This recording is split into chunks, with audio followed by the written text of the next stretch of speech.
Boa noite, queridos irmãos. Que a paz de Jesus esteja em nossos corações. Que os bons espíritos nos inspirem neste momento para poder transmitir para vocês aquilo que eu preparei para essa noite de hoje. Hoje, meu tema é a diferenciação entre orar e rezar. Tem muita gente que diz assim: tem que orar pelo fulano que está doente, né? Precisa de oração. Tem outros que dizem: vai lá no centro, aproveita e já reza para mim, que eu não vou poder ficar, vou ter que ficar em casa. Mas qual é a diferença entre orar e rezar? Praticamente não tem muita diferença. O importante é aquilo que sentimos no coração e que nós vamos comentar e que nós vamos trazer lá do fundo da nossa alma. Dizem que orar é dizer palavras do fundo da alma, palavras inspiradas, e que rezar é ler uma oração já existente, uma prece já existente, ou decorada. Mas qual é que vai ser melhor? Jesus nos disse, conforme está em Mateus, lá no capítulo 6, e que Kardec também colocou no Evangelho segundo o Espiritismo, o seguinte dizer: quando quiserdes orar, entrai para o vosso quarto e com a porta fechada orai ao vosso Pai em segredo. E vosso Pai que vê o que se passa em segredo vos dará a recompensa. Entrar para o quarto, fechar a porta, é nós se desligar da matéria, conversar com Deus, entre nós e Ele. Não precisa ser em voz alta, pode ser através do pensamento, porque Deus conhece tudo aquilo que nós estamos pensando. Mas quando você faz uma oração com uma plateia, por exemplo, como aqui no centro, a gente tem que fazer em voz alta para que as pessoas ouçam. Mas daí nós estamos orando para a plateia e não para Deus, né? Deus é aquela conversa que nós fizemos. E o orador, quando é muito eloquente, também tem que se cuidar para não se transformar em hipocrisia aquilo que ele está dizendo. Ou seja, dizer aquilo que nem conhece, palavras que ele nem está no dicionário dele. E ele fala sem sentir, sem dar sentido naquilo que está dizendo. Então Jesus disse: quando orardes, não vos assemelheis aos hipócritas que fingem orar, ao ficarem de pé nas sinagogas e nas esquinas das ruas para serem vistos pelos homens. Eu vos digo em verdade, eles já receberam a sua recompensa. Por que já receberam a recompensa? Porque eles queriam ser aplaudidos, eles queriam ser vistos pelas pessoas. Então, a recompensa deles é o elogio, é o aplauso das pessoas. Isso é muito bom para um discurso, mas não para uma oração, né? Também não preciso dizer muitas palavras quando você faz uma prece. Jesus disse: não faleis muito em vossas preces como fazem os pagãos, que pensam que pela quantidade de palavras que são atendidos. Não torneis semelhantes a eles, pois vosso Pai sabe o que tendes necessidade, mesmo antes de pedir. As preces muito longas, principalmente quando são decoradas, as pessoas às vezes esquecem de uma palavra lá na metade da prece e fica buscando aquela palavra que quer dizer e esquece do fundamento principal, que é dizer aquilo que está sentindo. Então se transforma no quê? Num discurso lido. A pessoa tem que dar sentimento. Aqui tem muitas pessoas que são da minha época, numa época que a gente, quando ia dormir, tinha que pedir benção para os pais. Tinha alguns até que, por humildade, tinham que beijar na mão do pai antes de dormir. E a gente chegava para eles e dizia: benção, pai, benção. E ele dizia: Deus te abençoe, meu filho. Existe prece mais linda do que isso? A gente se sentia leve, ia dormir tranquilo, dormia um sono reparador. Que beleza! Não precisa muitas palavras. Ontem eu li uma mensagem que está na internet ali, que diz que quando se abençoa alguma coisa, uma pessoa, uma planta ou um animal, ele se enche de luz. E se for uma pessoa, dá para notar a diferença do seu semblante quando se diz, eu te abençoo. Mas e rezar?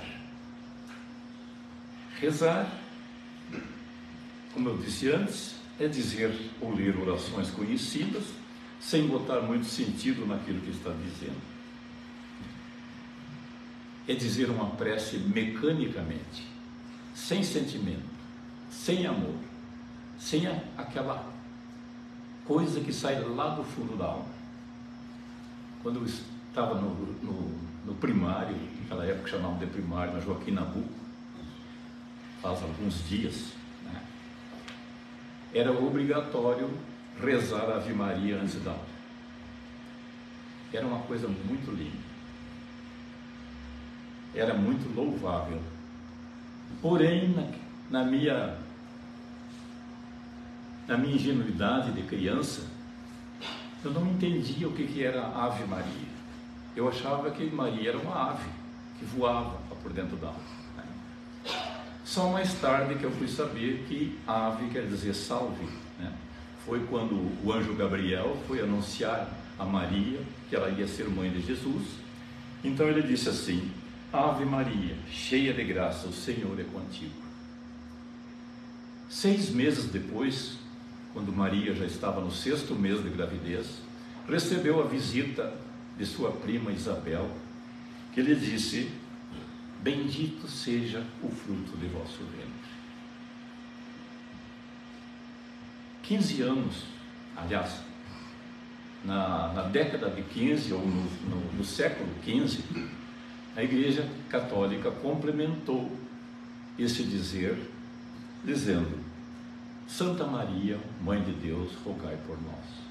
E aquela continuação da prece da Ave Maria. E assim se tornou essa prece muito conhecida universalmente. É uma das preces mais lindas que existe. Mas eu, no meu desconhecimento, na minha ingenuidade, eu não concordo quando tem aquela parte que diz Santa Maria, Mãe de Deus. Se fosse Mãe de Deus, então Maria seria de antes de Deus. E Deus é a causa primária de todas as coisas. É onipotente, onipresente. E Ele mesmo, o próprio Jesus, que eu estava denominando Jesus de Deus, né? Ele mesmo chamava de Deus de meu Pai. Então ele se considerava Filho de Deus, assim como todos nós somos. Mas não quero com isso confundir a cabecinha de vocês, né? Cada um tem a sua fé e reza conforme a sua crença. O importante é ter a fé. Isso é o mais importante. As palavras pouco importam. Porém, quando eu rezo Ave Maria, eu sempre costumo dizer Santa Maria, Mãe de Jesus. Isso é uma coisa minha, né? E como Jesus disse que precisamos, antes mesmo de nós pedir, que Deus sabe o que nós queremos antes de nós pedir. Tem muita gente que acha que então não precisa orar, não precisa pedir nada para Deus, porque Ele sabe. Mas se nós for observar os nossos pais terrenos, quando nós vamos pedir alguma coisa, eles sabem que nós estamos precisando daquilo ou não. E muitas vezes eles não dão isso aqui para nós, porque esperam que nós façamos o esforço para conseguir aquilo que queremos. Porque através do esforço, através da nossa persistência, que nós vamos aprender a conquistar, a galgar as coisas que nós queremos. Jesus também falou isso quando disse: ajuda-vos e o céu vos ajudará. Então, Nós podemos orar para pedir, para agradecer ou louvar Deus. Louvar Deus, não vamos pensar que é aquele bichinho que fica de mãos postas assim, né? Que chamam de louva a Deus. Porque, na realidade, o louva a Deus, quando ele está com as mãozinhas postas, ele está observando onde é que está a presa que ele vai caçar. E tem muita gente que faz assim, né? Fica de mãos postas, ajoelhado, mas cuidando o que o vizinho do lado está fazendo. Fica igual o louva a Deus. Mas esse versículo termina com uma coisa muito linda, com a prece do Pai Nosso, que Jesus ensinou-nos a rezar ou a orar, conforme foi dito no início do nosso trabalho de hoje. Então disse Jesus: Pai nosso que estás no céu, santificado seja o vosso nome. Aqui nós estamos louvando a entidade suprema do universo. Venha a nós o vosso reino, seja feita a vossa vontade, assim na terra como no céu. Quando perguntaram para Jesus onde estava o reino de Deus, ele disse: está dentro de cada um de vós. Porque o reino de Deus é aqueles momentos de alegria, de felicidade e de paz que nós sentimos. Quando estamos em paz com a nossa consciência, em paz com toda a universalidade, nós estamos junto com o reino de Deus. E é isso que nós pedimos ao Pai, para nós trazer o reino de Deus. Mas nem sempre nós somos merecedores do reino de Deus. É por isso que nós temos que complementar dizendo que seja feita a vossa vontade e não a nossa. O pão nosso de cada dia dá-nos hoje. O pão é o alimento. E aqui Jesus estava falando no alimento da alma, o pão do nosso espírito, como nós estamos agora recebendo aqui durante a nossa sessão. Perdoai nossas dívidas assim como perdoamos nossos devedores. A prece estava muito boa, mas agora complicou, né? Porque perdoar não é fácil. Tem muita gente que lê isso aqui, ou decorado o Pai Nosso, e diz essa frase: assim como eu perdoo os nossos devedores. Nossos devedores são aqueles que nos ofendem, aqueles que nos praticaram algum mal.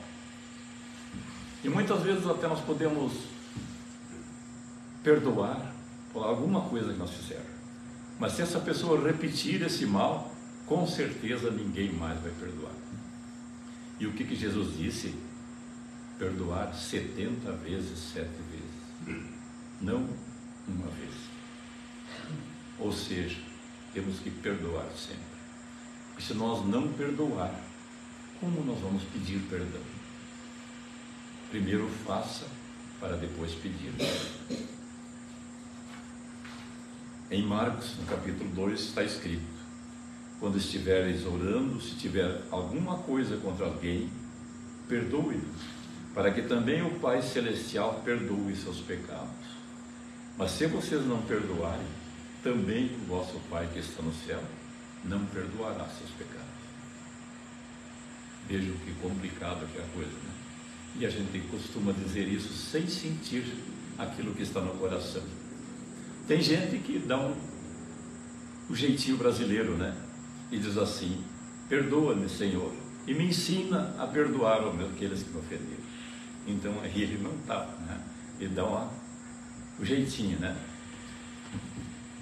Quando eu era criança e fazia alguma arte, a mãe pegava a chinela e a gente dizia: eu prometo que nunca mais eu vou fazer isso.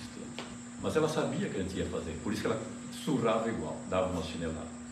Isso já servia para a gente sentir que quando a gente erra, a gente tem que pagar pelos pecados, né? Tem que pagar por aquilo que praticou. Muitas vezes, aqueles que nós odiamos, aqueles que são nossos inimigos, normalmente teremos que reencarnar na mesma família, como pai, como filho, como irmão, como tio, mas com aquele vínculo, para assim tentar a reconciliação. Vejam, meus irmãos, que uma coisa é complicada. E Jesus termina dizendo: não nos deixes cair em tentação, mas livrai-nos do mal. O que é cair em tentação? Cair em tentação é ultrapassar os limites da lei de Deus. Ah, mas eu não conheço todas as leis. Conhece sim, porque a lei de Deus está dentro da consciência de cada um. E nós sabemos até onde nós podemos partir. Existe uma divisória entre o que podemos e o que não podemos fazer. E quando nós ultrapassamos esses limites, o que acontece? Nós vamos cair em tentação. Muitas vezes presos de espíritos maléficos que desejam o nosso mal.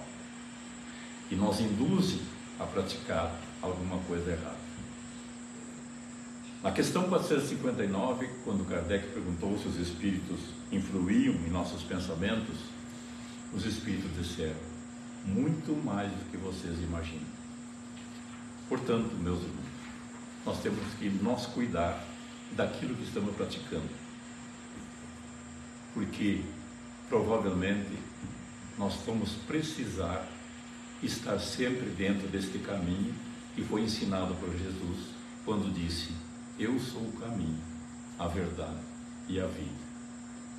Então agora, quando nós já aprendemos a orar e a rezar, vamos nós preparar para receber o nosso passe espiritual. Aquelas que estão nos assistindo através da live, estão nos seus lares, podem colocar um copinho com água na sua frente para ser fluidificado. Se ponham numa posição confortável, como disse Jesus, desliguem, entre para seu quarto e fechem a porta.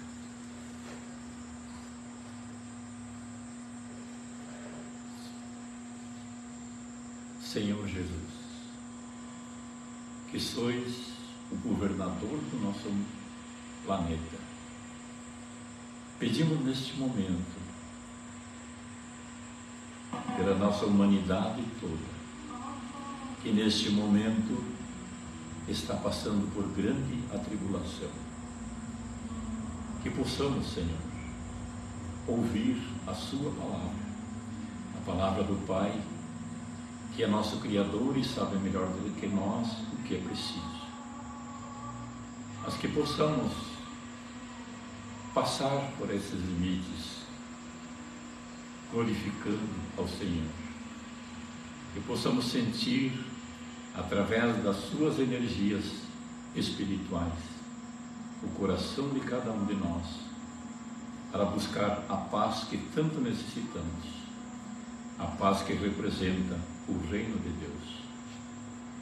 E que neste momento, Senhor, pedimos que seja abençoados todos aqueles que estão nos escutando, estejam em seus lares, estejam aqui na casa, assistindo a nossa sessão, estejam nos hospitais, em sofrimento, aquelas pessoas que estão passando por problemas de saúde, pelos nossos familiares, que possam neste momento, Senhor, receber a sua bênção, o seu poder curador, aliviando a nossa cruz das provas que teremos que enfrentar ainda neste plano terreno. E assim seja, que todos sejam abençoados. E assim, aquelas pessoas que quiserem receber o passe presencial, aguardem seus lugares e vamos passar ao passe.